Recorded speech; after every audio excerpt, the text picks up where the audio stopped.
नमस्कार दोस्तों, आप सभी का स्वागत है हमारे YouTube चैनल जेसॉफ्ट में।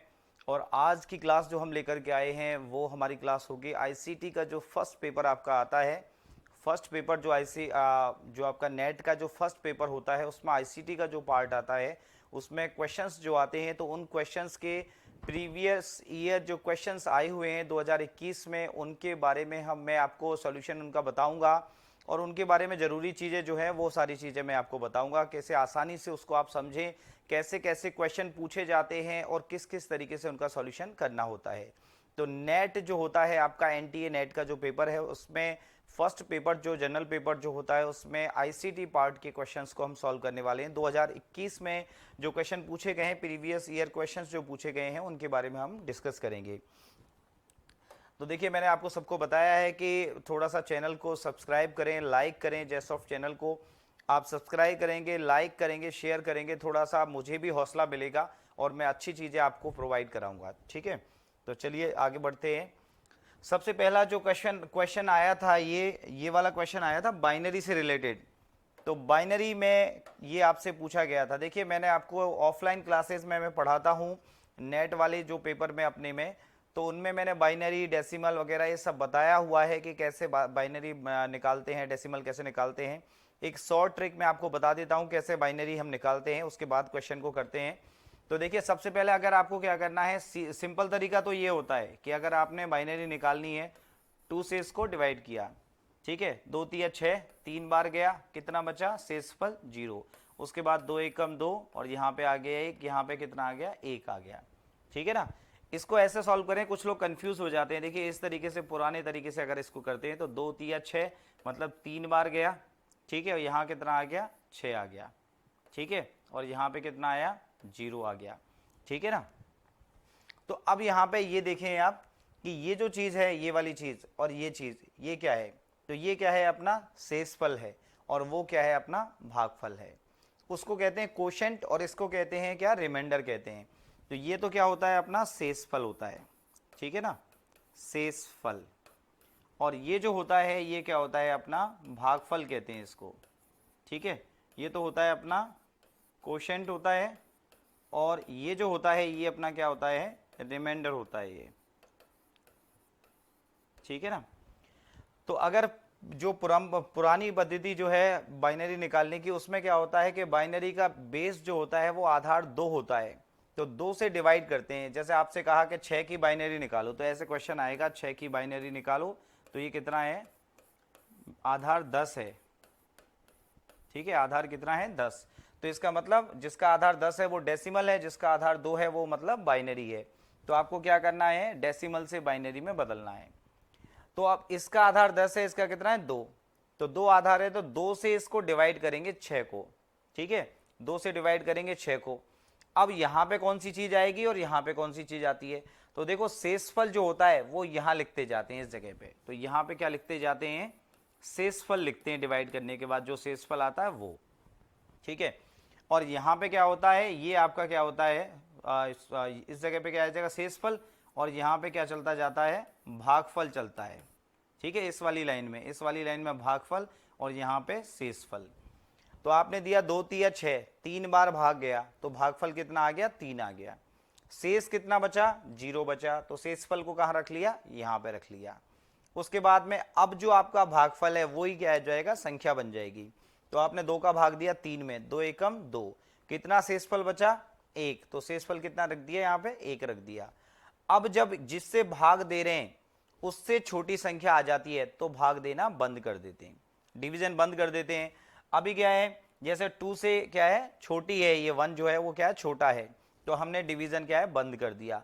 अगर यहाँ पे 2 होता तो 2 बराबर का है तो आगे तक भाग देते। भाग देना कब रोक देते हैं, जब छोटी संख्या आ जाती है। ठीक है ना। अब इसको क्या करते हैं, उल्टा ऐसे इस तरीके से करते हैं। तो देखिए 1 1 0, तो यहाँ लिखेंगे 1 1 0। ठीक है, ये बाइनरी इसकी किसकी आ जाती है, हमारी 6 की बाइनरी आ जाती है। ठीक है, 6 में भाग दिया, 2 का ही क्यों दिया, क्योंकि 2 बाइनरी का आधार होता है। तो बाइनरी में बदल रहे हैं तो 2 का भाग देंगे, ऑक्टल में बदलेंगे तो 8 का भाग देंगे, हेक्साडेसिमल में बदलेंगे तो कितने का देंगे, 16 से डिवाइड करेंगे।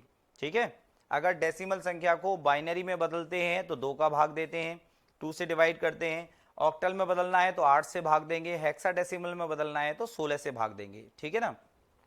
2 तिया 6, बचा कितना 0, 2 एकम 2, बचा कितना 1। अब 1 छोटा है 2 से तो अब भाग नहीं देंगे, फिर क्या करेंगे नीचे से ऊपर चलेंगे तो 1 1 0, तो क्या आ जाएगा 1 1 0। ये तो है पुरानी पद्धति। अब शॉर्ट ट्रिक क्या होती है डेसिमल से बाइनरी बदलने की, ठीक है ना, आपके एग्जाम में ये काम की चीज है डेसिमल वाली। तो उसके लिए हम क्या लिखते हैं 2 की पावर 0, 2 की पावर 1, 2 की पावर 2, क्योंकि बाइनरी में आधार 2 होता है इसलिए हम इस तरीके से चल रहे हैं, 2 की पावर 3, 2 की पावर 4, 2 की पावर 5, ऐसे चलते जाते हैं, ठीक है। आधार कितना होता है बाइनरी का 2, तो 2 से करते हैं। अगर 2 की घात 0 हम करते हैं तो उसका मान होता है 1, 2 एकम कितना हो गया 2, 2 की पावर 2 का मान होता है 4, 2 की घात 3 का मान होता है 8, ठीक है। 1 2 4 8 16 32 64, इस तरीके से संख्याएं ऐसे आ जाती हैं। तो हम क्या करते हैं सीधे, ये इसलिए बताया कि ये कहां से आए, तो हम लिखते हैं 1 2 4 8 16 32 64, जहां तक भी आपको जरूरत होती है। अब जैसे मान लीजिए आपको बाइनरी निकालनी है कितने की, 6 की बाइनरी निकालनी है, तो आपको क्या करना होगा, 6 की बाइनरी निकालनी है तो आपको देखना होता है कि उसके बराबर 6 के बराबर या उससे सबसे नजदीकी छोटी संख्या जो होती है वो आपको देखनी होती है, ठीक है ना। 6 के बराबर या सबसे नजदीकी छोटी संख्या जो होती है ना वो आपको देखनी होती है, ठीक है। तो अब 6 के बराबर कौन सी है, तो 6 के बराबर कोई संख्या नहीं है, ठीक है ना, 6 के बराबर कोई संख्या नहीं है। यहां पे आपको क्या दिख रहा है 4 दिख रहा है, ठीक है। ये तो 4 क्या है, इसके सबसे नजदीकी छोटी संख्या है, 6 के बराबर कोई है नहीं क्योंकि 8 उससे ज्यादा है, तो सबसे नजदीकी छोटी संख्या कौन सी है 4 है। तो आप क्या करोगे यहां पे क्या कर दोगे 1 रख दोगे। अब 6 में से 4 गए तो कितना बचा 2 बचे, 6 में से आपने क्या किया 4, तो आपका काम हो ही गया, तो बचे कितने अब आपके 2। अब नई संख्या हमारी क्या हो गई 2, 2 के बराबर या 2 से सबसे नजदीकी छोटी संख्या, तो 2 के बराबर 2 हमें यहां मिल गया तो हमने यहां क्या रख दिया 1 रख दिया, ठीक है 1। अब कितना बचा, बिल्कुल कुछ भी नहीं बचा, तो अब आगे क्या लगा देंगे यहां पे 0 लगा देंगे, ठीक है। तो बाइनरी कितनी बन गई 1 1 0। तो 6 निकालनी है तो 6 में से क्या है 6 के बराबर तो मिला नहीं, 6 से सबसे नजदीकी संख्या कौन सी थी 4, तो 4 पे 1 रख दिया।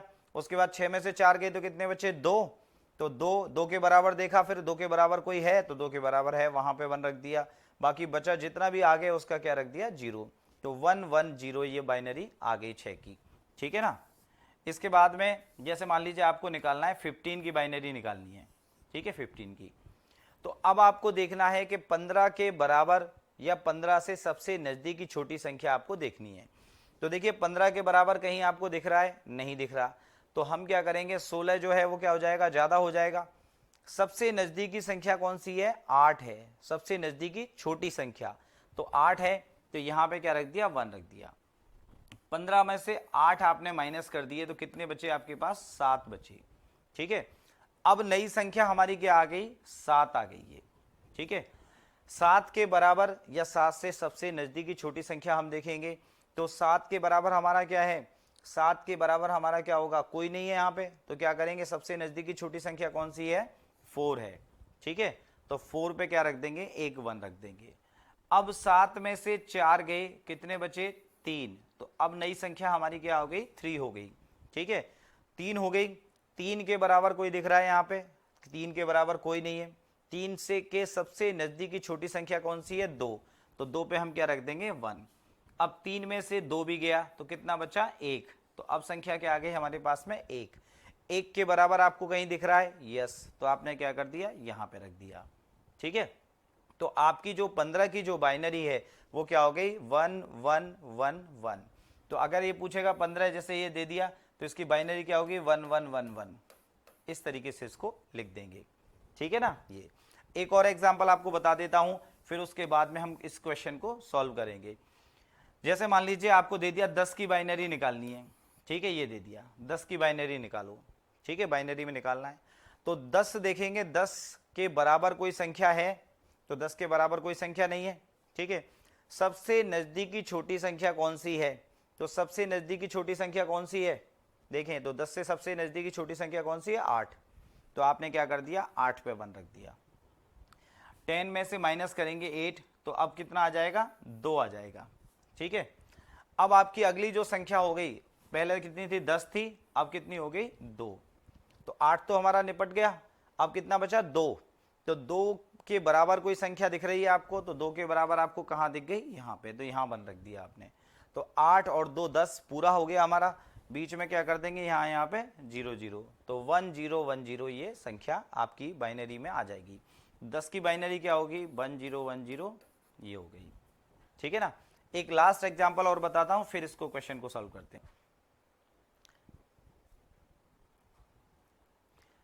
तो देखिए एक और एग्जांपल मैं आपको बताता हूं, है ना, ये कि उसमें क्या होगा। तो अब जैसे मान लीजिए आपने क्या किया, जैसे यहां पे लिखा आपने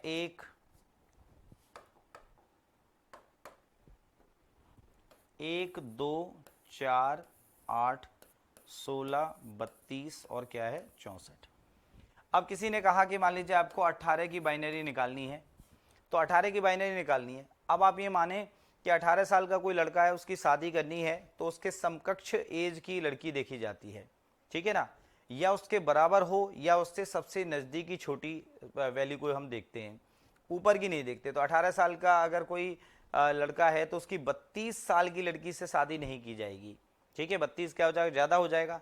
18 के बराबर कहीं मिल नहीं रहा, तो क्या हो सकता है, 16 साल की लड़की से शादी हो सकती है, अपनी एज के बराबर या उससे नज़दीकी छोटी संख्या, उससे ऊपर वाली नहीं लेनी है। ठीक है ना, तो 18 के ये तो क्या हो जाएगी, ज़्यादा हो जाएगी, 18 बराबर कहीं है नहीं, तो सबसे नज़दीकी छोटी संख्या कौन सी है, 16 है, तो 1 रख दिया। 18 में से 16 गया तो कितना बचा आपका, 2 बचा। अब 2 बच गए आपके, तो 2 के बराबर संख्या मिल रही है, यहाँ पे मिल गई, तो यहाँ पे 0 0 और 0। ठीक है, तो इसकी बाइनरी वैल्यू क्या आ जाएगी, 1 0 0 1 0 ये आ जाएगी।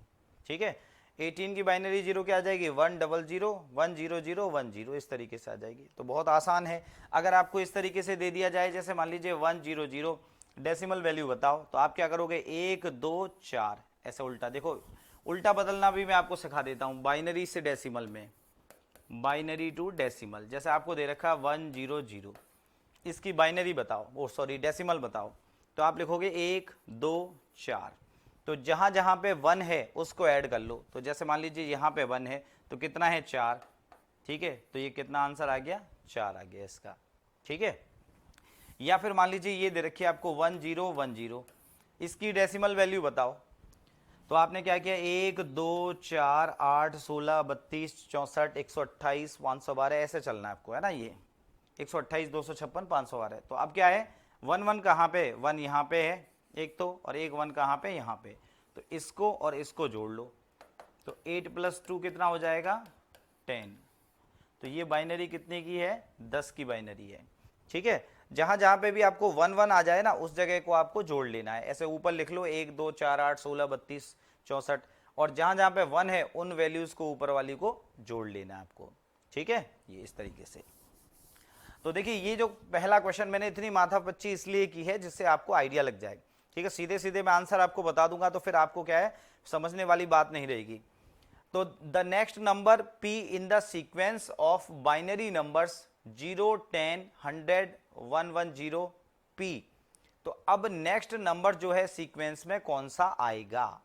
तो देखिए ये जो दे रखा है आपको, ये और ये दे रखा है, तो ये बाइनरी है 0 की, ये बाइनरी है 2 की, ये बाइनरी है कितने की, 4 की, और ये बाइनरी है 6 की।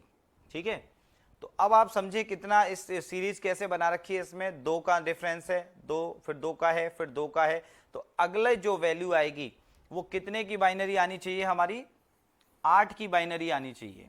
ठीक है, कितने की आनी चाहिए, वो 8 की बाइनरी आनी चाहिए। ठीक है, ये तो सीधा सीधा ये है कि पहले तो आपको ये निकालना है कि इनमें संबंध क्या है, रिलेशन क्या है, फिर कौन से नंबर की बाइनरी आएगी, उस नंबर की फिर बाइनरी वैल्यू आपको निकालनी है। तो आपको पता है कि ये 0 की बाइनरी है, ये 10 किसकी है, 2 की बाइनरी है। देखो ये देखो 1 0, तो इसके ऊपर क्या लिखा आपने, 1 2। ठीक है, तो जहां पे 1 होता है उस वैल्यू को लिख देते हैं, तो कितना आ रहा है, 2। तो ये किस की बाइनरी है, 2 की बाइनरी। वो वाला जो है 1 0 0, तो यहाँ लिखा हमने कितना, यहाँ पे लिखा 1 2 1 2 4। तो देखिए ये 0 0 काउंट करेंगे नहीं, 4 वाली वैल्यू 1, जहाँ पे 1 होता है उसकी वैल्यू देखते हैं, तो 4। ठीक है ना। तो ये बाइनरी कितने कितने की हो गई, 4 की, ये 2 की हो गई और ये 0 की हो गई। 1 1 0, तो 1 1 0। तो यहाँ पे आपने क्या लिखा, 1 1 2 और 4। तो 4 और 2 कितने हो गए, 6 की बाइनरी है। तो ये कितने की बाइनरी है, 6 की बाइनरी है। तो 0 2 4 6, अब कौन सी वैल्यू आएगी, 8। तो 8 की बाइनरी निकालनी है। तो आपने क्या किया, 1 2 4 8 16 32 ऐसे लिखा।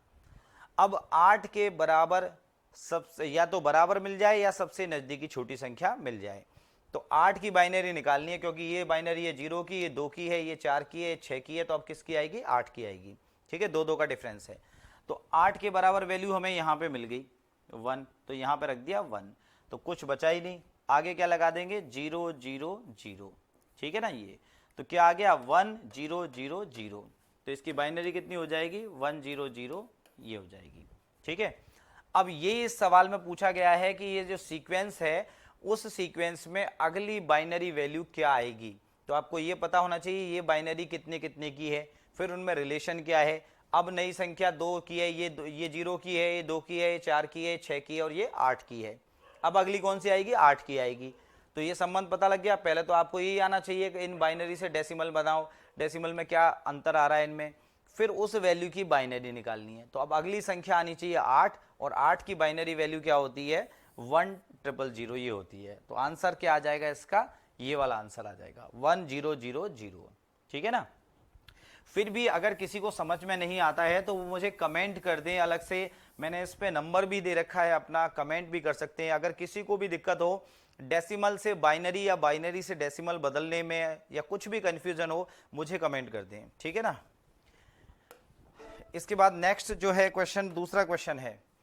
दूसरा क्वेश्चन क्या है, दूसरा क्वेश्चन ये है कि identify the correct order of the following different types of computer components ranked from fastest to slowest in terms of access time. तो जो एक्सेस टाइम जो होता है डिफरेंट डिवाइसेस का, कंपोनेंट्स का कंप्यूटर में, उसमें सबसे ज़्यादा फास्टेस्ट कौन है और उससे स्लोएस्ट कौन है, मतलब सबसे तेज कौन है और उससे कम कौन है, इस तरीके से आपको उनको जमाना है। सीपीयू सबसे पहले किसको एक्सेस करेगा, उसके बाद फिर किसको करेगा, तो उनकी रैंक आपको निर्धारित करनी है। तो देखिए यहाँ पे हम बात करते हैं सीपीयू जो होता है, सीपीयू की अगर हम बात करें तो सीपीयू में क्या होता है, ये जैसे मान लीजिए आपका प्रोसेसर है सीपीयू, तो इसके सबसे नज़दीक जो होते हैं वो क्या होते हैं, रजिस्टर्स होते हैं, जो इसकी पर्सनल मेमोरी भी कहे जाते हैं। उसके बाद सीपीयू में क्या होता है, सीपीयू की कैश मेमोरी होती है यहाँ पे। इसके बाद यहाँ पे होता है कैश मेमोरी, ये कैश मेमोरी होती है। उसके बाद में फिर क्या होता है, यहाँ पे प्राइमरी मेमोरी होती है, प्राइमरी मेमोरी। ठीक है। प्राइमरी मेमोरी का मतलब हो गया आपका रैम, और ये भी रैम कौन सी होती है, डी रैम मान लीजिए। और ये जो होती है ये भी बनती है रैम से ही, तो यहाँ पे लगाते हैं हम एस रैम। ठीक है। उसके बाद में फिर होता है आपका सेकेंडरी मेमोरी,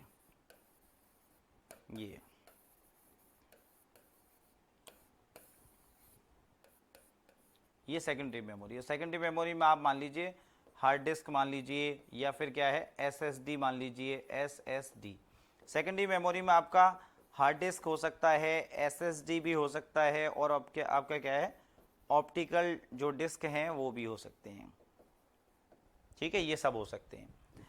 तो देखिए कैश मेमोरी क्या होती है वो समझ लें पहले आप, है ना। कैश मेमोरी होती क्या है, आपके जैसे मान लीजिए प्राइमरी मेमोरी में रैम में, जनरली इसको हम क्या कहते हैं रैम, लेकिन इंटरनली ये डायनेमिक रैम, ये static RAM. Static RAM fast होती है, महंगी होती है, और डायनेमिक रैम क्या होती है, सस्ती होती है, थोड़ी सी स्लो होती है। तो प्राइमरी में कैश मेमोरी का कंसेप्ट क्या होता है, इसमें मान लीजिए 1 लाख रिकॉर्ड है, 1 लाख रिकॉर्ड। अब उनमें से वो रिकॉर्ड जो बार बार एक्सेस किए जा रहे हैं सीपीयू द्वारा, तो वो 200 400 500 1000 रिकॉर्ड यहाँ पे ले लिए जाएंगे। जैसे हमारा एक कमरा किताबों से भरा हुआ है, ठीक है ना। अब पूरा रूम जो है हमारा किताबों से भरा हुआ है, और अब हमें लग रहा है कि उसमें से 10-20 किताबें जो करंट एग्जाम की तैयारी कर रहा हूं वो बार बार ढूंढनी पड़ेंगी 1000 किताबों में से, तो उन 10 किताबों को ला करके मैं टेबल पर रख लेता हूं कि जब भी जरूरत पड़ेगी तो फटाफट से यहां से ले लूंगा। जब इनमें से नहीं मिलेगी तब जाके मैं कमरे में उसमें रूम में देखूंगा।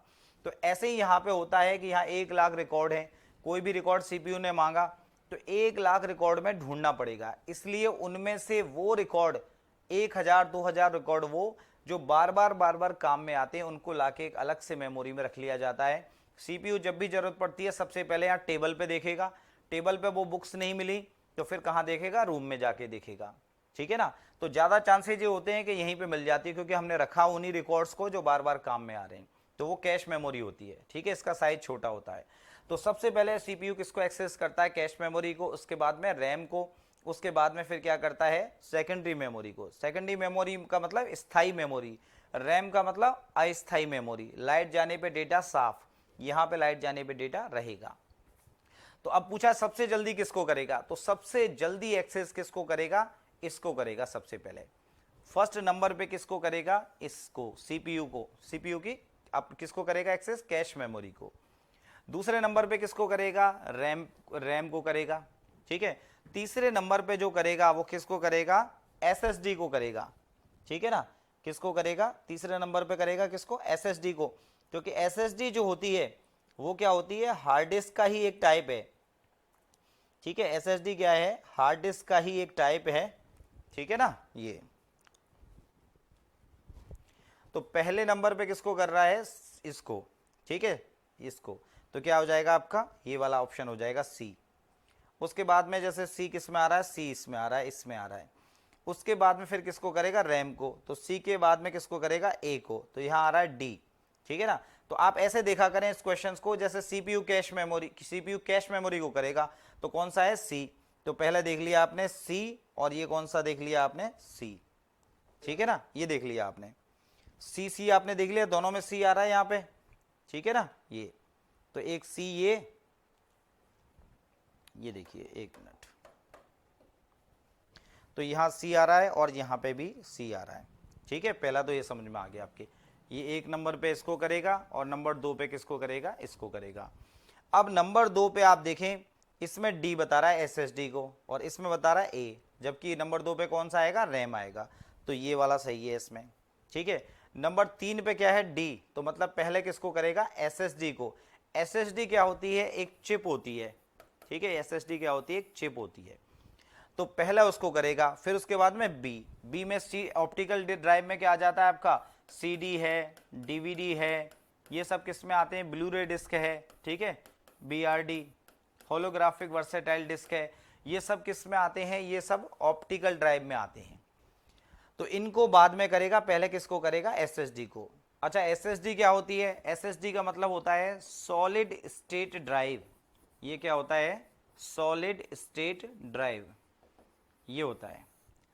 पहले क्या होता था, हार्ड डिस्क चला करती थी, एचडीडी, हार्ड डिस्क ड्राइव ये बोलते हैं, जैसे हार्ड डिस्क कहते हैं इसको, है ना, एक डी को काट दीजिए यहाँ पे, hard disk, HDD hard disk है ना ये, चलो ठीक है। ये हार्ड डिस्क में क्या होता था, प्लेट्स होती थी, चकतियां होती थी, एक मोटर उनको घुमाती थी, ठीक है ना। हार्ड डिस्क में क्या होता था, एक प्लेट्स होती थी, इस तरीके से प्लेट्स होती हैं, ठीक है। हार्ड डिस्क में क्या होता है कि प्लेट्स होती हैं इस तरीके से, ऐसे ये लगी रहती हैं चकतियां, और एक स्पिंडल होता है, मोटर उनको घुमाती है, चक्कर करते हैं, तो उसमें क्या है, ये चलेगा जैसे इसका ये एक्सेस ये चलता है मोटर से, है ना, ये स्पिंडल, तो ये चकतियां घूमती हैं, प्लेट्स घूमती हैं, डिस्क जो होती हैं, तो उसमें क्या होता है, टाइम लगता है, इलेक्ट्रिसिटी का कंजप्शन ज़्यादा होता है, ज़्यादा बिजली खाते हैं, और डेटा को ढूंढना होता है, तो वो डेटा कहाँ पे होता है, ऐसे ट्रैक्स होते हैं, और ट्रैक्स किस में बटा रहता है, सेक्टर में, सेक्टर बटा रहता है, फिर किस में, ब्लॉक्स में। तो इस ट्रैक पे जाओ, उस सेक्टर में जाओ, उस ब्लॉक में जाओ, तब डेटा ढूंढ के लाना पड़ता है।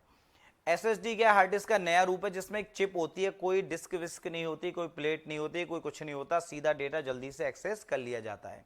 तो बजाय सीडी डीवीडी के, सीपीयू सबसे पहले सीडी डीवीडी से जो डेटा एक्सेस करेगा, उससे पहले किस में से कर सकता है, एसएसडी में से। तो सबसे पहले सीपीयू किसको एक्सेस करेगा, जल्दी से प्राप्त करेगा, किस में से, डेटा को, कैश मेमोरी में से। उसके बाद में फिर रैम से प्राप्त करेगा, ठीक है, कैश मेमोरी में, उसके बाद में रैम में से, उसके बाद में फिर किससे करेगा, उसके बाद में SSD से और उसके बाद में आपका ऑप्टिकल ड्राइव से। तो आपका जो आंसर होगा वो क्या होगा, इसका ऑप्शन नंबर 4 होगा।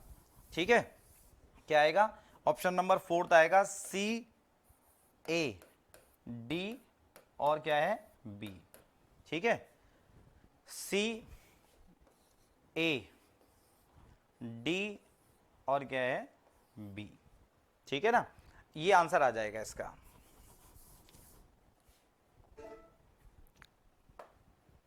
इसके बाद में नेक्स्ट क्वेश्चन जो है आपका कौन सा है, ये वाला क्वेश्चन है। देखिए आपका ये आता है digital initiative in higher education, ये टॉपिक है, आपने पढ़ाया हुआ है ना। तो स्वयं और क्या है, स्वयं प्रभा। ठीक है, ये देखिए स्वयं और स्वयं प्रभा में क्या अंतर होता है ना, ये वाला जो है क्वेश्चन, तो इसको देखते हैं अपन। अब स्वयं जो है वो क्या है, स्वयं का पहले तो आपको ये ध्यान रखें कि इसका फुल फॉर्म भी कभी कभी पूछ लेता है।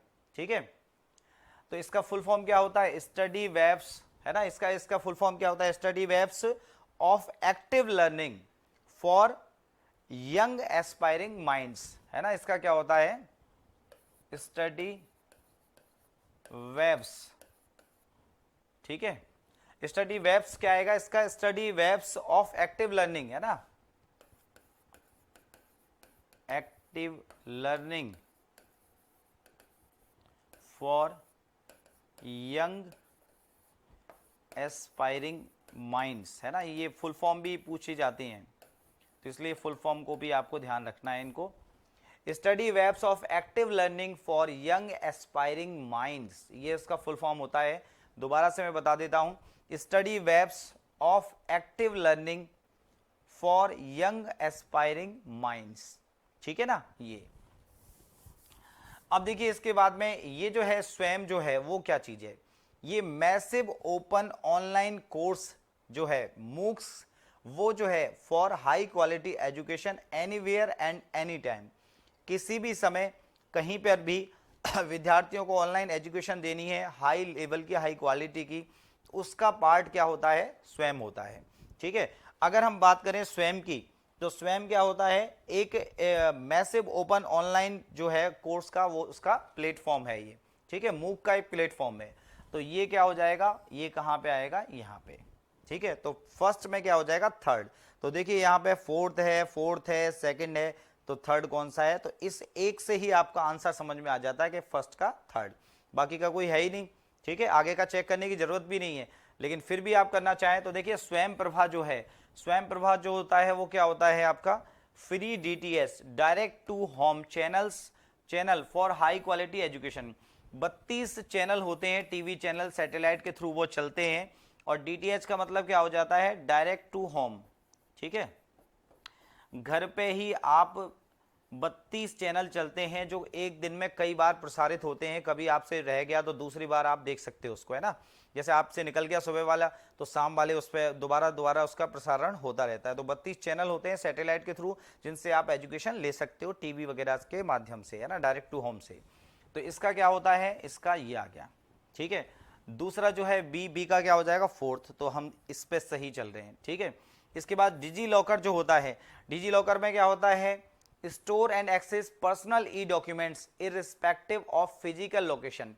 तो आप अपने पर्सनल डॉक्यूमेंट्स को क्या कर सकते हो, स्टोर कर सकते हो डिजी लॉकर में।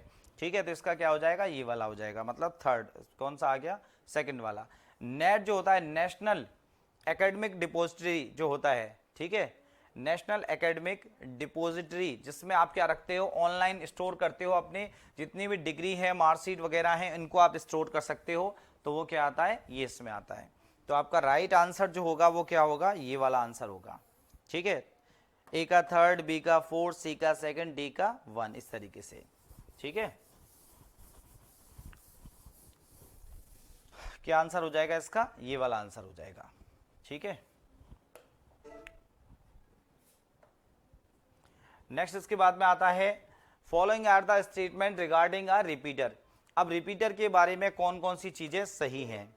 ठीक है,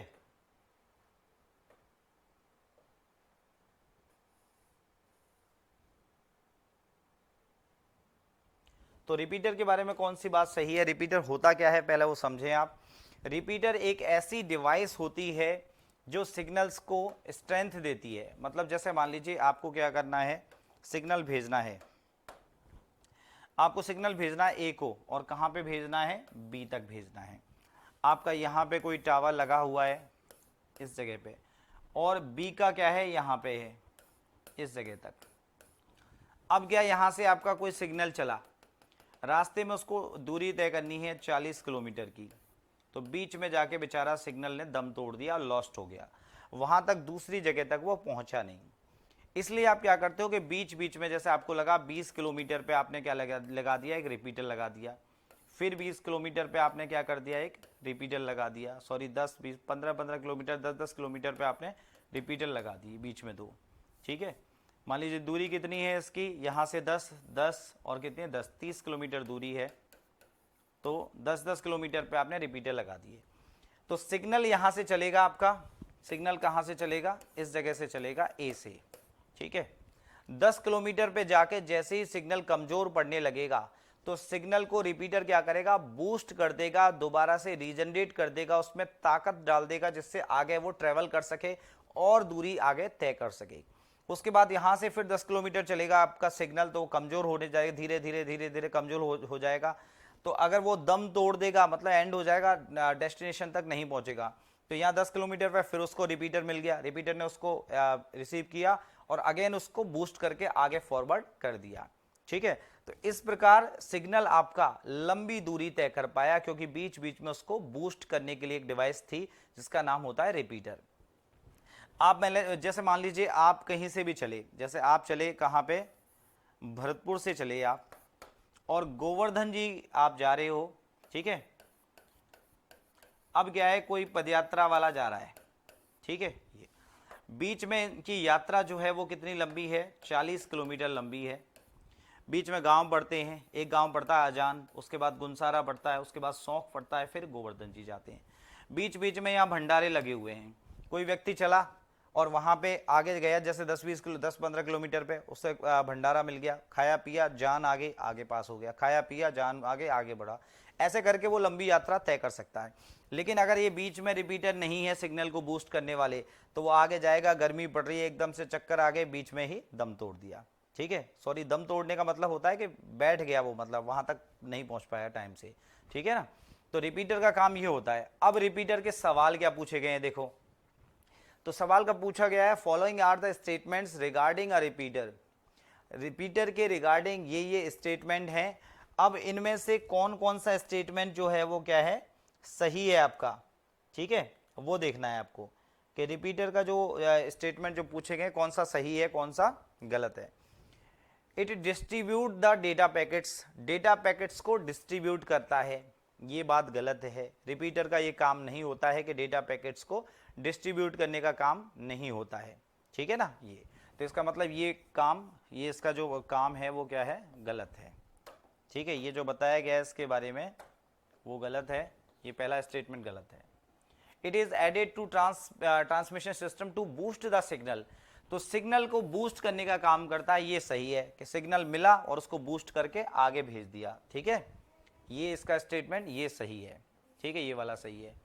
it sends the data to a specific computer, एक स्पेसिफिक कंप्यूटर को डेटा भेजने के काम में आता है, ये भी गलत है।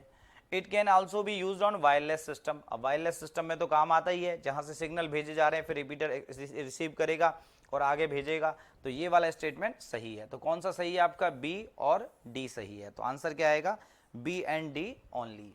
ठीक है ना, ये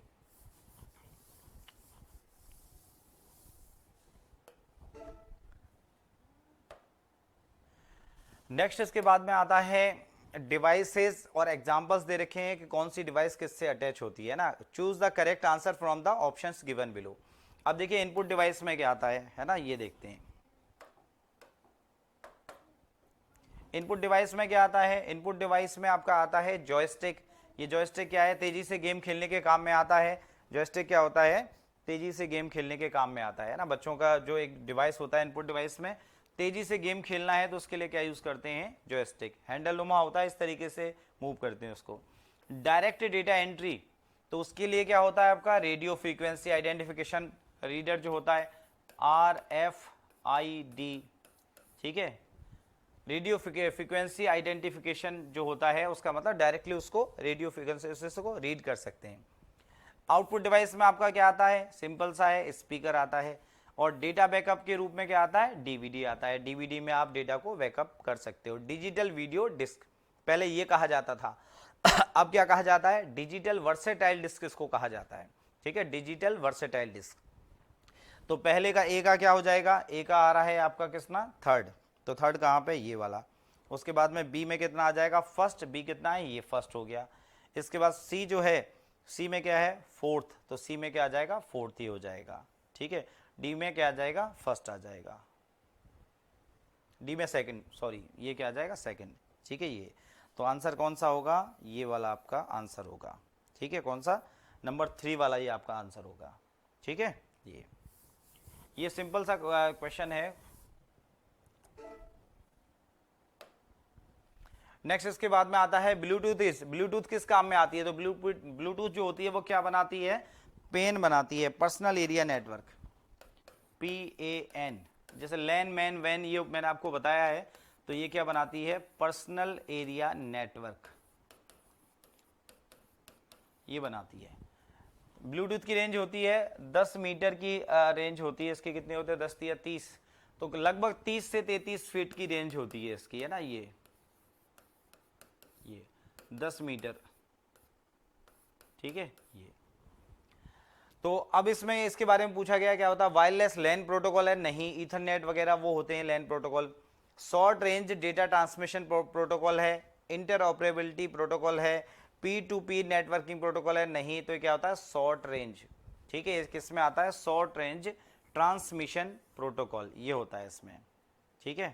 किस में आता है, शॉर्ट रेंज ट्रांसमिशन प्रोटोकॉल में। पर्सनल एरिया नेटवर्क ये बनाता है ब्लूटूथ।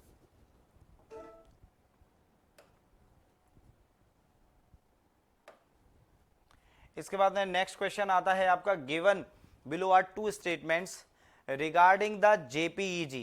अब JPEG का क्या होता है, जॉइंट फोटोग्राफिक एक्सपर्ट्स ग्रुप।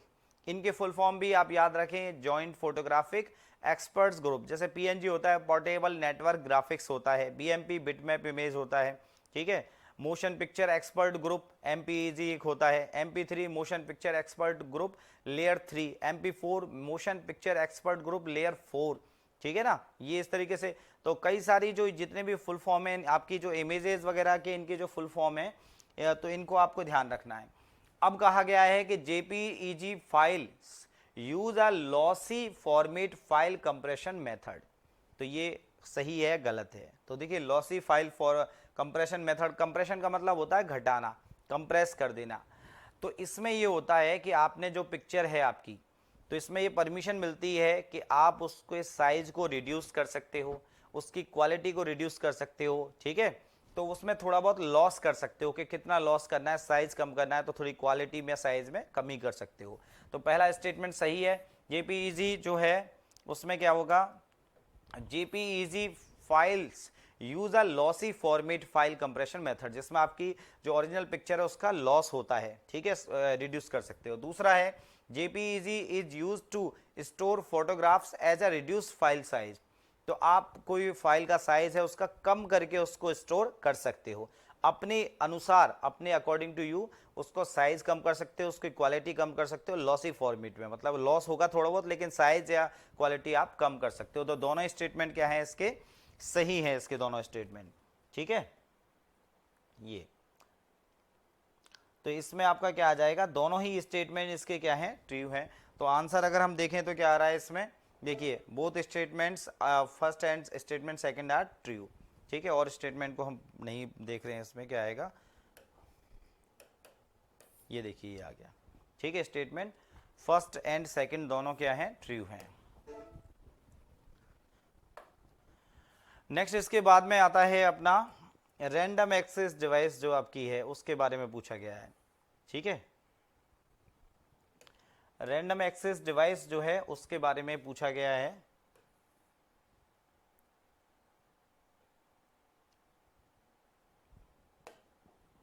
ठीक है ना। तो रैंडम एक्सेस डिवाइस के बारे में क्या पूछा गया उसको देखते हैं। देखो, which of the following statements are correct regarding random access memory, RAM के बारे में कौन सा स्टेटमेंट सही है, कौन सा स्टेटमेंट गलत है। पहला statement, it is an internal chip where data is temporarily stored, ये एक इंटरनल चिप है जिसमें आपका जो डेटा है वो टेम्पोररीली स्टोर्ड होता है। तो आप देखिए ये इंटरनल चिप होती है कि नहीं होती है। तो देखो इंटरनल मेमोरी या एक्सटर्नल मेमोरी क्या होती है कि जो हमारा कंप्यूटर का मदरबोर्ड है जिस पे सारी चीज़ें होती हैं, मदरबोर्ड, ठीक है। ये बीच में आपका प्रोसेसर होता है जिसे हम क्या कहते हैं, सीपीयू, या फिर उसको क्या कहते हैं, प्रोसेसर कहते हैं, ठीक है। इसके ऊपर एक फैन लगा रहता है, यहाँ पे साइड में आपकी क्या लगी रहती है, रैम मेमोरी लगी रहती है, एक साइड में क्या होती है आपकी, रोम। तो रोम जो होती है रीड ओनली मेमोरी, उस पर बायस पड़ा रहता है, क्या पड़ा रहता है, बायस, जो कंप्यूटर को स्टार्ट कराने वाले प्रोग्राम है। तो ये पूछा जाता है कंप्यूटर को स्टार्ट कराने वाले प्रोग्राम कहाँ होते हैं, रोम चिप पर। कंप्यूटर में जितना भी काम चलेगा करंट में वो सब कहाँ पे होता है, रैम में होता है, ठीक है। तो वो रैम जो है वो कहाँ पे है, मदरबोर्ड पे। मदरबोर्ड का मतलब मेन सर्किट, सारे सर्किट की माँ, मतलब मेन सर्किट जो होता है वो मदरबोर्ड। तो ये दोनों ही मेमोरी क्या है, मदरबोर्ड पे हैं। तो वो मेमोरी जो मदरबोर्ड पे है उनको हम क्या बोलते हैं, इंटरनल मेमोरी कहते हैं। उनको हम क्या बोलते हैं, इंटरनल मेमोरी कहते हैं। अच्छा, हार्ड डिस्क है, जैसे मान लीजिए हार्ड डिस्क है, सीडी है, डीवीडी है, ठीक है, ये सब क्या होती हैं, बाहर से जुड़ती हैं। तो इन सारी मेमोरीज को क्या कहा जाता है, एक्सटर्नल मेमोरी कहा जाता है, एक्सटर्नल मेमोरी, ठीक है, एक्सटर्नल मेमोरी इनको कहा जाता है। और जो मदरबोर्ड पे है वो इंटरनल होती हैं। तो रैम और रोम इंटरनल मेमोरी है, हार्ड डिस्क है, सीडी है, डीवीडी है, ये सब बाहर से मदरबोर्ड पे जुड़ती हैं, इसलिए इनको एक्सटर्नल मेमोरी कहा जाता है। अब देखिए, तो ये वाला स्टेटमेंट सही है, it is an internal chip where data is temporarily stored. अब टेम्पोरेरीली स्टोर्ड का मतलब होता है कि जब तक लाइट है तब तक तो डेटा रहेगा, लाइट जाने के बाद में डेटा उड़ जाएगा, ठीक है।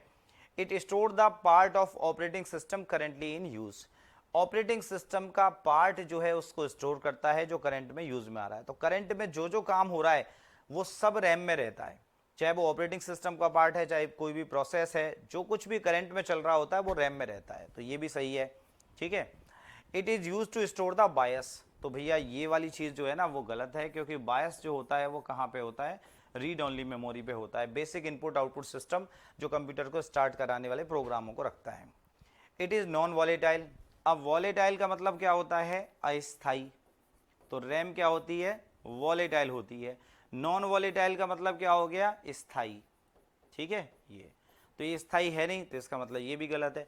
तो आंसर क्या होगा ना, होना चाहिए इसका फिर ए एंड बी, ठीक है। तो 8th जो आपका क्वेश्चन है उसका आंसर आपका क्या होना चाहिए, ए एंड बी, ठीक है, ये वाला। तो राइट आंसर क्या होगा, ए एंड बी, ठीक है। नंबर 3,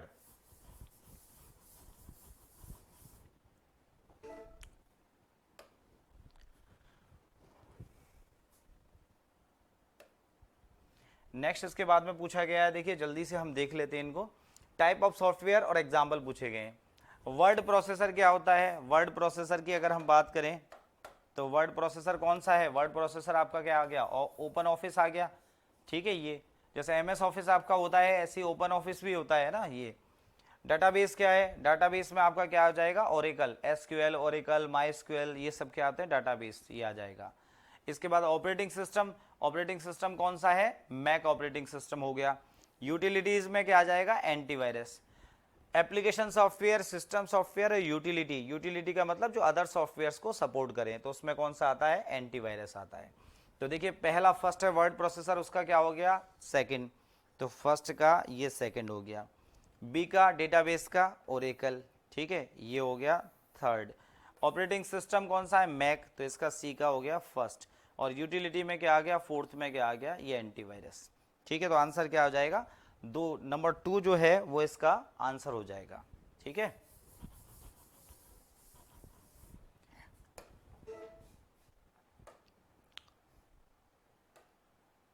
नेक्स्ट इसके बाद में पूछा गया है हार्ड डिस्क के बारे में। तो हार्ड डिस्क के बारे में जो सवाल पूछा गया है उसको देखते हैं। ये देखिए, given below are two statements regarding the hard disk drive. Hard disk drive जो है उसके बारे में पूछा गया। Hard disk are circular platters coated in magnetic material.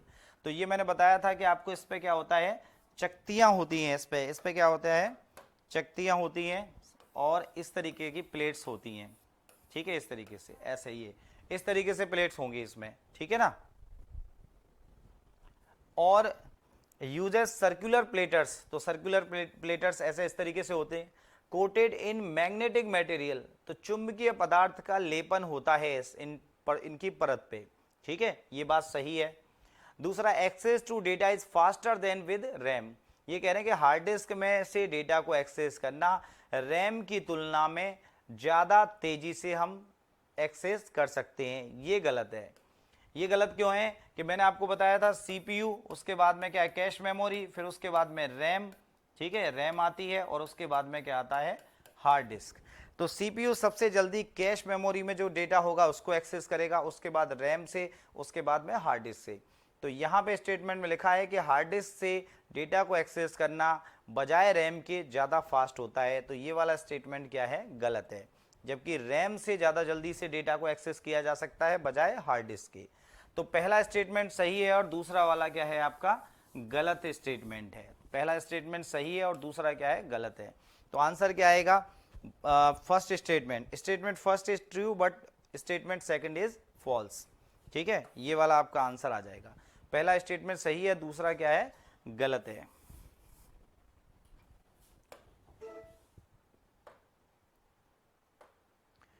Next इसके बाद में देखिए क्या आता है, ये देखते हैं। Which of the following statements about antivirus software are correct. Antivirus software जो है आपका, उसके बारे में कौन सा स्टेटमेंट सही है और कौन सा स्टेटमेंट उसके बारे में गलत है, ठीक है। ये तो देखिए, problem files programs are quarantined and can be automatically removed. Problem files या प्रोग्राम मतलब जिन फाइल में या प्रोग्रामों में प्रॉब्लम है वो ऑटोमेटिकली क्या कर दिए जाते हैं, क्वारंटाइन्ड कर दिए जाते हैं। अब क्वारंटाइन का मतलब क्या होता है, क्वारंटाइन का मतलब होता है कि एंटीवायरस जो होता है वो काम करता है, या तो रिपेयर करेगा, या क्या करेगा, डिलीट करेगा फाइल प्रोग्राम को, या फिर क्या करेगा, क्वारंटाइन करेगा, ठीक है। ये तीन काम करता है एंटीवायरस, या तो क्या करेगा, रिपेयर करेगा, या फिर क्या करेगा, डिलीट करेगा, या क्या करेगा, क्वारंटाइन करेगा। अब रिपेयर का मतलब, जैसे मान लीजिए ए फाइल में वायरस आ गया, तो वायरस को निकाल देगा, फाइल को as it is previous condition में आपको रिटर्न कर देता है, वो रिपेयर करना होता है। वायरस को निकाला, फाइल आपको पुरानी कंडीशन में लौटा दी। मान लीजिए वायरस बहुत ज़्यादा पावरफुल है और एंटीवायरस इसको रिपेयर नहीं कर पा रहा है, तो वो आपको सजेशन देता है कि भाई इसको डिलीट कर दीजिए, फाइल भी डिलीट और वायरस भी डिलीट। दूसरा काम ये करता है। तीसरा काम ये होता है कि फाइल इंपॉर्टेंट है, डिलीट कर नहीं सकते, एंटीवायरस काम नहीं कर पा रहा है, वायरस जो है वो क्या है, पावरफुल है, मतलब डिलीट कर नहीं सकते, रिपेयर हो नहीं रहा। अब लग रहा है और फाइलों में नहीं फैल जाए, तो इसलिए उसको क्या करते हैं, अलग से क्षेत्र में डाल देते हैं, वो क्या होता है, क्वारंटाइन, जहाँ पे वो अलग से पड़ा रहे, बाद में देख लेंगे उसको, तो अभी वो किसी को प्रभावित नहीं कर सके, इन्फेक्ट नहीं कर सके। जैसे मान लीजिए आपके घर में क्या है, आपके दादाजी हो, अब दादाजी क्या है, इंपॉर्टेंट फाइल है एक, इनको हो गया कुछ भी, कोरोना वोरोना कुछ भी हो गया, वायरस घुस गया इनमें, क्या है, कोरोना, ठीक है। ये आपने सब जगह दिखाया, कहीं पे भी रिपेयर नहीं हो रहे, आप सब जगह ले गए, किसी भी हॉस्पिटल है, एसएमएस लेके, दुर्लभ जी लेके, कहीं पे भी लेके, रिपेयर नहीं हो रही फाइल ये, ठीक है। तो पहला तरीका तो ये रिपेयर करेंगे, रिपेयर हो नहीं रही, अब क्या करें, और लोगों में फैल जाएगा, तो अब किसी ने सजेशन दिया कि भाई औरों में फैल जाएगा, डिलीट कर दो, तो ये इंपॉर्टेंट फाइल है, डिलीट कर नहीं सकते, तो डिलीट कर नहीं सकते दादाजी को, रिपेयर हो नहीं रहे, तो फिर क्या करें, और बच्चों में नहीं फैल जाए, तो अलग से एक रूम बना देंगे और उसमें क्या है, दादाजी को रख देंगे, तो जिससे अलग से एरिया में, तो वो क्या कहलाता है, क्वारंटाइन करना कहलाता है, ठीक है ना। तो ये पहला स्टेटमेंट कहा इसने कि भाई प्रोग्राम जो होते हैं, प्रॉब्लम फाइल जो होती है, उनको क्वारंटाइन कर दिया जाता है और ऑटोमेटिकली बाद में उनको फिर रिमूव कर दिया जाता है या रिपेयर कर लेते हैं, ठीक है। ये तो ये पहला स्टेटमेंट सही है। Check all files before being loaded और रन, जब फाइलों को चेक किया जा, चेकों को मतलब फाइल्स को क्या करता है, चेक करता है एंटीवायरस, जब लोड की जाती है या रन की जाती है तो उनको चेक करता है कि इनमें वायरस वगैरह तो नहीं है, तो ये भी सही है। Use a database to identify potential risk, ये क्या करता है, इसके पास में एंटीवायरस के पास में एक फाइल होती है जिसका नाम होता है सिग्नेचर फाइल।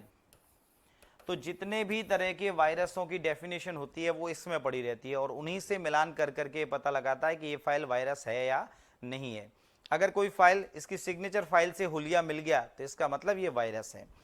उस डेटाबेस को अपने को अपडेट करता है ये, है ना। Use a database to identify potential risk, उसी डेटाबेस में देखता है कि ये जो फाइल है इसका मतलब ये मेरी सिग्नेचर फाइल में किसी डेटाबेस से मैच हो रही है, मैच हो गई तो इसका मतलब ये वायरस है। नए वायरस जब आते रहते हैं तो उनको अपडेट करता रहता है, ठीक है। ये तो ये क्या होता है, थर्ड स्टेटमेंट जो है ना ये भी सही है कि अपना डेटाबेस का यूज करता है रिस्क को देखने आइडेंटिफाई करने के लिए। चौथा है use for data authenticity. Authenticity का मतलब होता है किसी की प्रमाणिकता देखनी है, जैसे लॉगिन पासवर्ड वगैरह हम देखते हैं ना कि ऑथेंटिक है या नहीं है, तो वो ऑथेंटिसिटी ये नहीं देखता है, ये काम क्या है इसका नहीं होता है। क्या क्या होंगे, ए बी और सी, तो क्या आएगा ए बी और सी, तो क्या आ जाएगा, ये वाला जो काम है इसका ये आ जाएगा, ठीक है। ए बी सी ये तीनों सही है और चौथा स्टेटमेंट जो है वो क्या है इसका गलत है।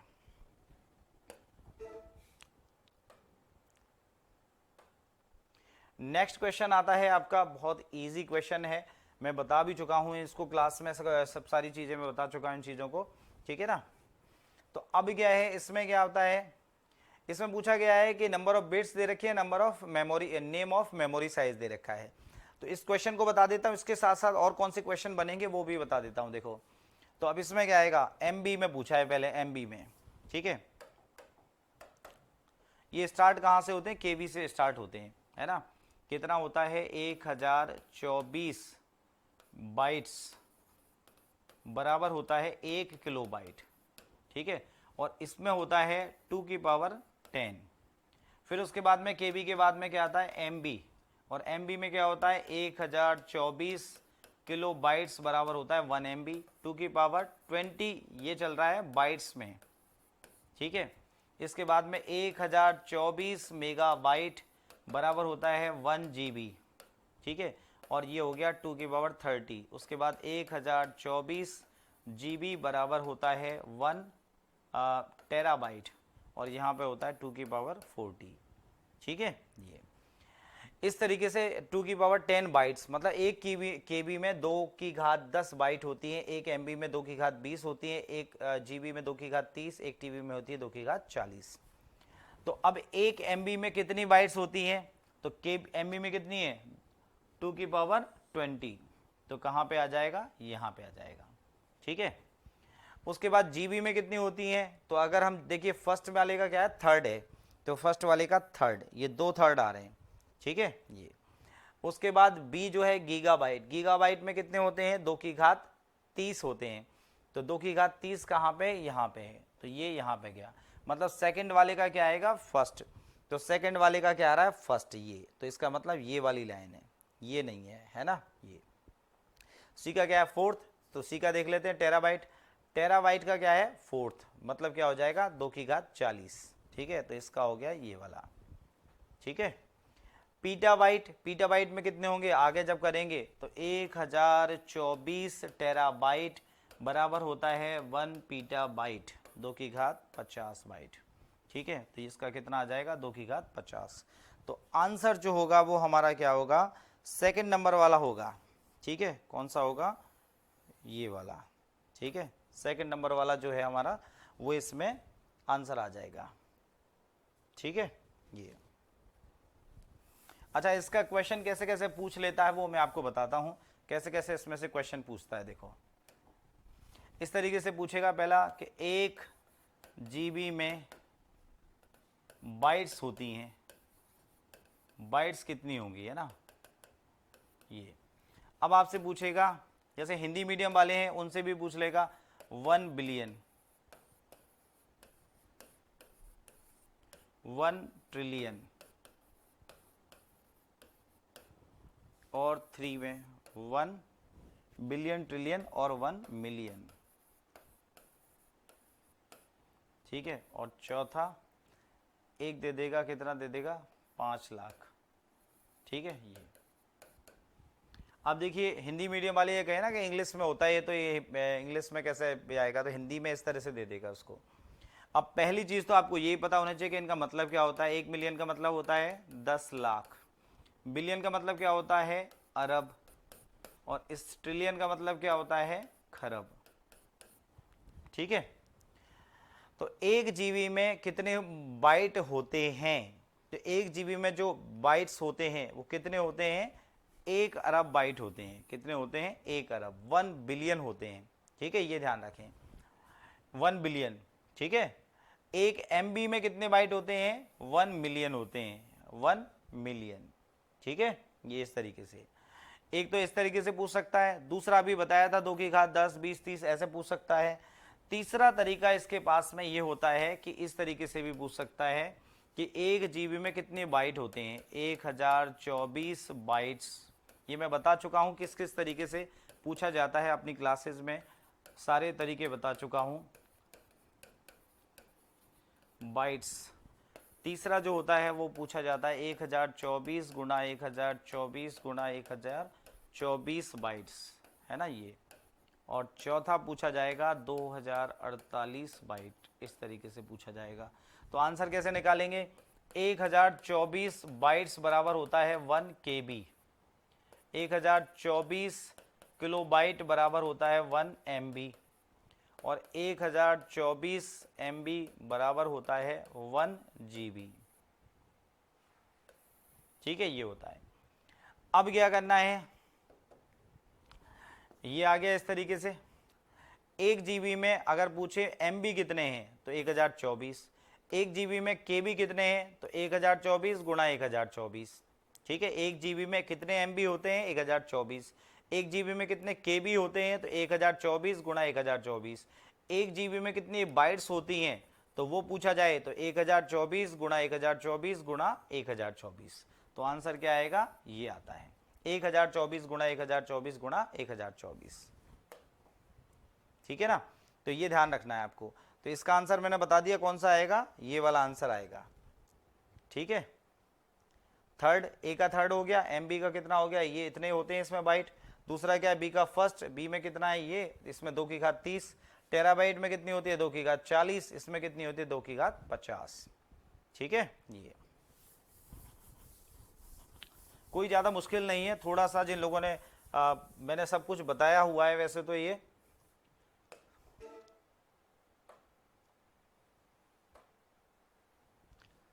अब देखिए गूगल के बारे में पूछा गया है, गूगल में क्या ऑप्शंस हैं आपको ये समझाने के लिए पूछा गया है। ठीक है, गूगल की बात कही है। गूगल क्या है, एक सर्च इंजन है, जैसे याहू है, गूगल है, बिंग है, ठीक है, अल्टा विस्टा है, ये सब क्या है, सर्च इंजन है। अब इसके बारे में क्या सवाल पूछा गया वो बात कर लेते हैं। देखिए, तो इसने कहा है कि गूगल के बारे में जो बातें हैं वो क्या है, कौन सी बात इनमें से सही है। ठीक है, वो बात करते हैं। Search engines are websites, search engine जो है वो वेबसाइट होते हैं। सर्च इंजन जो है वो क्या होते हैं, websites that help a user to search for information on www। www का मतलब क्या होता है, वर्ल्ड वाइड वेब जो होता है। www का मतलब क्या होता है, वर्ल्ड वाइड वेब। ठीक है, तो वेब सर्वर जो होता है हमारा, तो एक ये सर्च इंजन जो है वो क्या है, वेबसाइट है जो यूजर को www मतलब इंफॉर्मेशन स्पेस जो है हमारा, वहां से सर्च करके ला करके दिखाने की अनुमति देती है। तो ये बात सही है बिल्कुल। ठीक है, ये स्टेटमेंट सही है। दूसरा क्या है, दूसरा स्टेटमेंट की अगर हम बात करें तो दूसरे स्टेटमेंट की हम बात कर लेते हैं। दूसरा क्या है, for any search term search engines provide the exact same result to all the users. For any search engine, for any search term search engines provide the exact same result to all the users. ठीक है, ये कह रहा है कि अगर हम search engine पे अगर हम सर्च करते हैं तो अलग अलग सर्च इंजन पे, ठीक है, for any search term search engines provide the exact same result to all the user. ठीक है, तो अलग अलग अगर हम लोग सर्च कर रहे हैं किसी सर्च इंजन पे तो रिजल्ट जो होता है वो एग्जैक्ट सेम होता है। ठीक है, रिजल्ट क्या होगा, सेम होगा। तो ऐसा नहीं होता है। आप जब गूगल पे सर्च करते हो तो आपके लोकेशन के आधार पे भी आपको अलग अलग जगह दिखाई जाती हैं। जैसे मान लीजिए मैं सर्च कर रहा हूँ एटीएम सेलेक्ट कर रहा हूँ, एटीएम सर्च कर रहा हूँ, खाने पीने की चीज़ें, पेट्रोल पंप सर्च कर रहा हूँ, तो पहले मेरा जो नियर बाई एरिया है उसके अकॉर्डिंग मुझे सर्च वो रिजल्ट देता है। ठीक है ना, कोई भी चीज़ सर्च करते हैं तो लोकेशन के बेस पे भी देता, अलग अलग चीज़ें निकल करके आती हैं। तो ये स्टेटमेंट इसमें सही नहीं है कि एग्जैक्ट सेम होते हैं। अगर अलग अलग लोग सर्च कर रहे हैं सर्च इंजन पे तो सेम टर्म को सर्च कर रहे हैं तो अलग अलग चीज़ें भी उनको दिख जाती हैं। ठीक है ना, तो क्या आएगा इसमें, first statement first is true but second क्या है, फॉल्स है। First is true, second is false. ठीक है, ये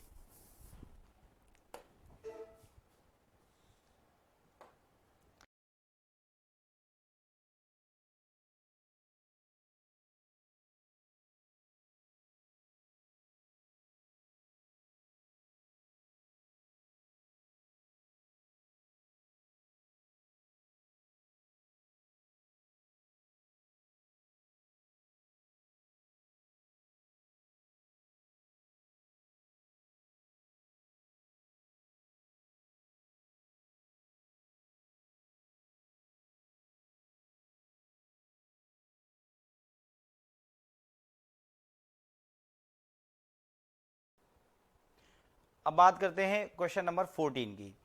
with respect to computers which of the following groups consist of volatile memory only. कौन सा ग्रुप ऐसा है जिसमें केवल वॉलेटाइल मेमोरी है। अब वॉलेटाइल मेमोरी में क्या आता है आपका, वॉलेटाइल का मीन्स क्या होता है, अस्थाई।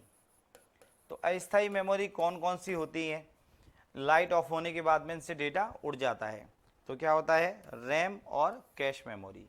रैम में भी, रैम क्या होती है, वॉलेटाइल होती है। ठीक है, और कैश मेमोरी भी क्या होती है, वॉलेटाइल होती है। ठीक है ना, तो रैम और कैश मेमोरी जो होती हैं वो दोनों की दोनों क्या होती हैं, वॉलेटाइल मेमोरी होती हैं। ठीक है, रैम भी वॉलेटाइल अस्थाई होती है और कैश मेमोरी भी क्या होती है, अस्थाई होती है।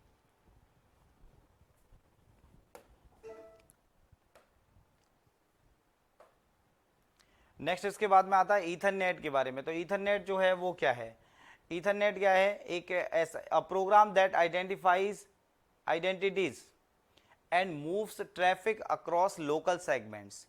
तो जो क्या है, एक ऐसा प्रोग्राम जो पहचान करता है और ट्रैफिक को क्या करता है, लोकल सेगमेंट्स में अक्रॉस क्या करता है, ट्रैफिक को मूव करता है। तो ईथरनेट ऐसा नहीं होता। ईथरनेट क्या होता है, लोकल एरिया नेटवर्क प्रोटोकॉल के लिए क्या होता है, एक प्रोटोकॉल होता है। A protocol designed for wireless MANs, तो वायरलेस के लिए नहीं होता ये, है ना। System that connects a number of computers और devices together to form a LAN. तो लैन का प्रोटोकॉल होता है ये, किसका होता है ये, लैन का। ठीक है, ये वाली लाइन जो है वो सही है। ठीक है, नंबर ऑफ कंप्यूटर्स को कनेक्ट करते हैं लोकल एरिया नेटवर्क के थ्रू। मतलब आप कंप्यूटर्स को कनेक्ट जब करते हो तो पीछे आपके एक एनआईसी कार्ड लगा रहता है, नेटवर्क इंटरफेस कार्ड, जिसके थ्रू आप लोकल एरिया नेटवर्क को कनेक्ट करते हो, जो एक बिल्डिंग या उसके अंदर होता है, लैब वगैरह के वो। तो वो आपका ईथरनेट प्रोटोकॉल कौन सा होता है, ईथरनेट होता है। A device that can communicate with another computer, ये नहीं होता, क्या होता है, ये वाला आपका लैन के लिए जो प्रोटोकॉल होता है वो होता है। ठीक है, नेक्स्ट इसके बाद में बात करते हैं हम क्वेश्चन नंबर 16 की। Which of the following statement regarding internets are correct. Internet के बारे में कौन सी चीज सही है। इंटरनेट का मतलब होता है किसी संस्था का खुद का नेटवर्क, पर्सनल नेटवर्क जो होता है वो क्या होता है, इंटरनेट होता है। जो देखिए, the internet can be accessed from anywhere bye anyone. Internet कहीं से भी किसी के द्वारा एक्सेस किया जा सकता है, तो बिल्कुल गलत है। ठीक है, ये क्या होता है, एक पर्सनल नेटवर्क होता है जिसको केवल एक संस्था जो होती है वही एक्सेस कर सकते हैं। ऐसा नहीं कोई भी कहीं से भी एक्सेस कर ले, इंटरनेट की तरह नहीं होता है। एक संस्था का खुद का जो पर्सनल नेटवर्क होता है उसे इंटरनेट कहा जाता है। Internet has public access, public access नहीं है, पब्लिक एक्सेस नहीं कर सकती है इसको। They are more secure than internet. ठीक है, ये चीज़ सही है, इंटरनेट से क्या है, सिक्योर है। In internet it is possible to control external links. ठीक है, तो ये जो है ये भी सही है कि आपकी एक्सटर्नल लिंक्स को, किस लिंक पे आप क्लिक करोगे, कहाँ से एक्सेस कर सकते हो, किसको एक्सेस नहीं कर सकते। तो एक ऑर्गेनाइजेशन का जो खुद का नेटवर्क होता है वो क्या होता है, उनका इंट्रानेट होता है। कोई यूनिवर्सिटी है, कोई कंपनी है, वो तो उसमें कौन कौन सी एक्सटर्नल लिंक्स को आप यूज़ कर सकते हो, है ना, कंट्रोल करना, तो वो कर सकते हैं। और इंटरनेट से क्या होता है, सिक्योर होता है। तो क्या आंसर आएगा, सी और डी। तो क्या आ जाएगा, सी और डी ओनली। ठीक है ना, थोड़ा सा स्पीड अप करते हैं इसको।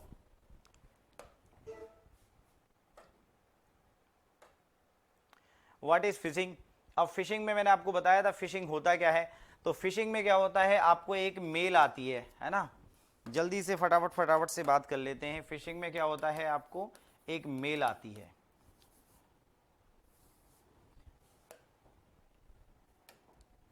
आपके पास क्या होगा, एक मेल आएगी और उस मेल में कहा जाएगा कि आप इतने करोड़ों लाखों डॉलर जीत गए हो। एक लिंक आ जाएगी, जैसे ही आप क्लिक करोगे तो आपके सामने एक पेज खुल करके आ जाएगा, SBI यूजर नेम पासवर्ड। ठीक है, ये अब आप कहोगे कि भैया यूजर नेम पासवर्ड डालो, हम तो 5 करोड़ डॉलर जीत गए हैं। तो आप ये नहीं सोचते कि इतना पैसा हमने कहाँ से आ गया, आप ये सोचते कि पिछले जन्म में कोई ना कोई पुण्य किए होंगे। ठीक है ना, तो आप तुरंत से यूजर नेम पासवर्ड डालते हो। अब वो यूजर नेम पासवर्ड बैंक के सर्वर पे नहीं जाता है, वो कहाँ जाता है, उस फ्रॉड आदमी के ईमेल पे चला जाता है और वो सारा पैसा अपने अकाउंट में ट्रांसफ़र कर लेता है। जब आप देखते हो your account has been deducted इतना आ जाता है और वहाँ पे आता है अवेलेबल बैलेंस इज़ 0/0, तब आप कहते हो हे राम ये क्या हुआ। ठीक है, तो इसके कहते हैं मछली फंसाना। फिशिंग का मतलब दाना डालो मछली फंसाओ, यूज़र को गुमराह किया जाता है, उससे उसकी प्राइवेट इंफॉर्मेशन को उगलवाया जाता है और उसका मिसयूज़ किया जाता है। तो वो चीज़ आपकी क्या कहलाती है, फिशिंग कहलाती है। ठीक है, वो क्या कहलाती है, आपकी फिशिंग। ठीक है, it uses network to search out computers, computers को सर्च करने का नेटवर्क है, गलत है बिल्कुल। ठीक है, ये गलत है। Someone sends legitimate looking emails to user, emails के द्वारा आपको क्या किया जाता है, गुमराह किया जाता है, बेवकूफ़ बनाया जाता है। तो वो redirect the user to a fake website, मतलब फेक वेबसाइट पे यूज़र को रीडायरेक्ट करना। अ की लॉगिंग सॉफ्टवेयर, की लॉगिंग का मतलब की लॉगर एक सॉफ्टवेयर होता है जिसमें आप जो की भी प्रेस करते हो वो सारी कीज़ को एक लॉग फाइल में स्टोर किया जाता है कि इसने कौन कौन सी की प्रेस की, आपके पासवर्ड वासवर्ड सबको। अगर की लॉगर सॉफ्टवेयर आपके कंप्यूटर में पड़ा हुआ है तो आपकी की डिप्रेशंस जो होती हैं, जो जो की प्रेस की हैं, पासवर्ड डाला है, सब सेव होता रहता है एक टेक्स्ट फाइल में। जब भी कंप्यूटर पे काम करें तो ये देख लें कि की लॉगर नाम का सॉफ्टवेयर तो नहीं पड़ा है। अब इसमें ये दोनों इसका दे रहे हैं कि ये दोनों, लेकिन इसका क्या है, ईमेल के थ्रू जो आता है, तो इसलिए इसको क्या करते हैं, someone sends legitimate looking emails to users. ठीक है, क्या आ जाएगा, सेकंड नंबर वाला ऑप्शन आ जाएगा। नेक्स्ट इसके बाद में आता है following are some statements regarding most of the web browsers. अब ब्राउजर्स में क्या होता है, देखो ब्राउजर में क्या होता है, आपका होम पेज होता है। ठीक है, फटाफट से हम बात करते हैं। ब्राउजर में होम पेज होता है, फर्स्ट पेज जो होता है किसी भी वेबसाइट का वो क्या होता है, home page. They do not have the ability to store users favourite pages. अब फेवरेट पेजेस का मतलब होता है कि हम वेबसाइट में जो पेज हमें लगता है फेवरेट में उसको सेलेक्ट कर देते हैं फेवरेट पेज में। तो ये कह रहा है कि ऐसा नहीं कर सकते, जबकि ऐसा कर सकते हैं, फेवरेट पेज बना सकते हैं वेबसाइट के किसी भी पेज को ब्राउजर के through. They have hyperlinks to allow users to navigate, ये सही है, हाइपर लिंक होती हैं, क्लिक किया लिंक पे और नेक्स्ट कहीं पे भी चले जाते हैं। दे do not keep a history of website visited by the user, browser जो है वो वेबसाइटों की हिस्ट्री नहीं रखते जो आपने क्या की है, वेबसाइट विजिट की हैं। तो इसका मतलब ये क्या है, गलत है। जबकि क्या होता है, ब्राउजर क्या करता है, हिस्ट्री रखता है। ठीक है ना, तो आपका स्टेटमेंट कौन सा सही है, ये वाला सही है और एक ये वाला सही है। होम पेज जो होता है वो रखते हैं ब्राउजर, और ब्राउजर हाइपरलिंक्स को भी अलाउ करते हैं। ये कह रहा है कि हिस्ट्री नहीं रखता और फेवरेट पेज में ऐड नहीं कर सकते, जबकि ये दोनों काम भी कर सकते हैं। तो ये गलत है दोनों स्टेटमेंट, ये और ये सही है। तो ए और सी क्या आ जाएगा, ए और सी ये आ गया। ठीक है, इस तरीके से।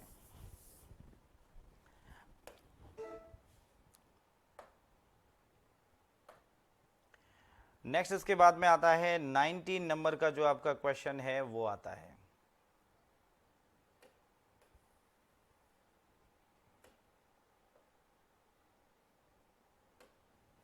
इसमें पूछा गया है कि with respect to a music teacher who wishes to use a computer to help him to create training material, match list first and second।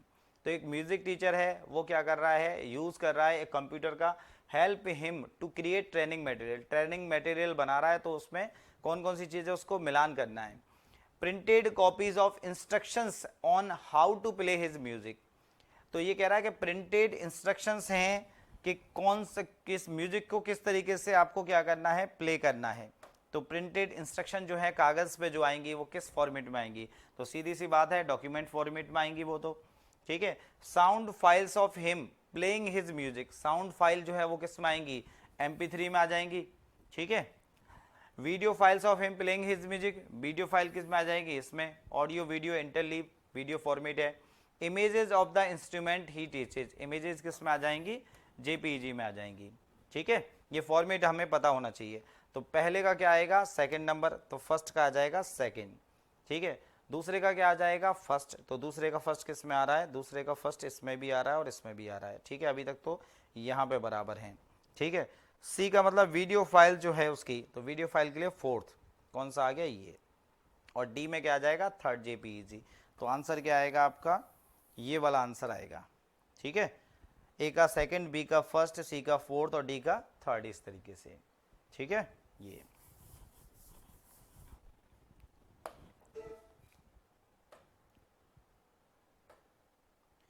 Next इसके बाद में है choose the correct answer from the options given below. Training material, most appropriate file format, numerical ID for each device on the internet. Internet पे जब कोई भी यंत्र जुड़ता है तो उसको सर्विस प्रोवाइडर जो हमारा होता है ISP, इंटरनेट सर्विस प्रोवाइडर, वो एक यूनिक एड्रेस देता है जिसे कहते हैं IP address, internet protocol address, ठीक है। और इसके दो फॉर्मेट होते हैं, एक होता है IPv4 जिसमें 32 बिट का एड्रेस होता है, और एक होता है नया वर्जन IPv6 जिसमें 128 बिट का एड्रेस होता है। दो वर्जन है इसके इंटरनेट एड्रेस के। इंटरनेट से कोई भी यंत्र जुड़ेगा उसको एक स्पेशल एड्रेस मिलता है जिसका नाम होता है IP address, internet protocol address. आपने मोबाइल कनेक्ट किया, IP एड्रेस मिल जाएगा। आपका जो भी सर्विस प्रदाता कंपनी है आपको पहचान के लिए एड्रेस दे देगी, IP एड्रेस। आपने कंप्यूटर कनेक्ट किया, IP एड्रेस मिलेगा। लैपटॉप कनेक्ट किया, IP एड्रेस मिलेगा। तो जो भी यंत्र इंटरनेट से कनेक्ट करते हैं उसको जो भी आपका सर्विस प्रोवाइडर होता है, internet service provider, internet service प्रदाता कंपनी, आपको पहचान के लिए एक एड्रेस देती है, यूनिक एड्रेस देती है जिसे हम कहते हैं IP एड्रेस। दो तरीके का होता है, IPv4 वर्जन 4, वर्जन 6। वर्जन 4 होता है 32 बिट का, वर्जन 6 होता है 128 बिट का। तो ये कह रहा है कि numerical ID for each device on the internet, तो वो कौन सी होती है न्यूमेरिकल आईडी, IP एड्रेस, ठीक है। क्या होगा उसका, IP एड्रेस, ये होगा। तो पहले का हो जाएगा ए का फर्स्ट कौन सा, ये, और कोई आ ही नहीं रहा है। बी में क्या है, third. Unique ID for a network interface card, तो किसी भी कंप्यूटर का जो NIC कार्ड का नंबर होता है, यूनिक आईडी जो होती है जिसे, या फिर फिजिकल एड्रेस जिसे हम कहते हैं, वो क्या होता है, मैक एड्रेस। तो ए बी का क्या हो जाएगा, थर्ड। सी का क्या हो जाएगा फिर, fourth. Use of the internet to make phone calls, phone calls आपको करने हैं इंटरनेट के थ्रू, तो VoIP, voice over internet protocol, इसको कहा जाता है वॉइस ओवर इंटरनेट प्रोटोकॉल, ठीक है, ये कहा जाता है। इसका हो जाएगा थर्ड। इसके वो सॉरी कितना हो जाएगा, ए का फर्स्ट है, बी का कितना है, थर्ड है, और सी का कितना हो जाएगा, फर्स्ट। एक मिनट, ए का हो गया आपका कितना, ए का हो गया फोर्थ, ए का फोर्थ है यहाँ पे, है ना, ये गलत है, रुको एक मिनट। तो ए का है कौन सा, फोर्थ, तो ए का फोर्थ एक तो ये है, एक ये है, ठीक है। बी में क्या है, बी का है कौन सा, थर्ड, तो बी में थर्ड एक ये है, एक ये है, ठीक है। उसके बाद सी में use of the phone calls internet से कर सकते हैं, क्या है, फर्स्ट है, तो फर्स्ट कौन सा, ये वाला, तो इसका मतलब ये वाला चलेगा आपका, ठीक है। सी का फर्स्ट हो गया VoIP। और text used by web browsers to locate a web address on the internet, internet पे आपको किसी वेबसाइट का पता खोजना है तो जो टाइप करते हैं वो क्या होता है, URL। तो डी का क्या हो जाएगा, ये सॉरी डी का हो जाएगा सेकंड। तो इस वाले का क्या हो जाएगा, ये वाला जो है आपका, इसका क्या हो जाएगा, URL हो जाएगा। URL का मतलब क्या होता है, यूनिफॉर्म रिसोर्स लोकेटर। URL का मतलब होता है यूनिफॉर्म रिसोर्स लोकेटर।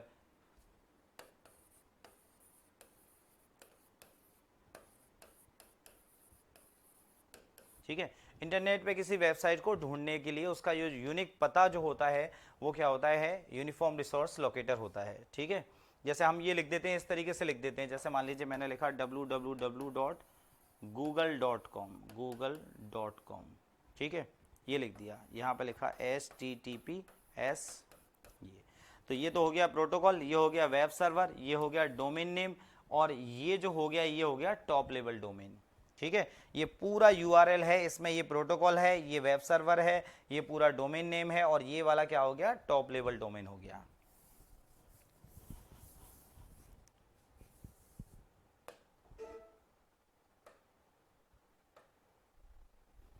तो देखिए ये आ गया आपका थैंक्स।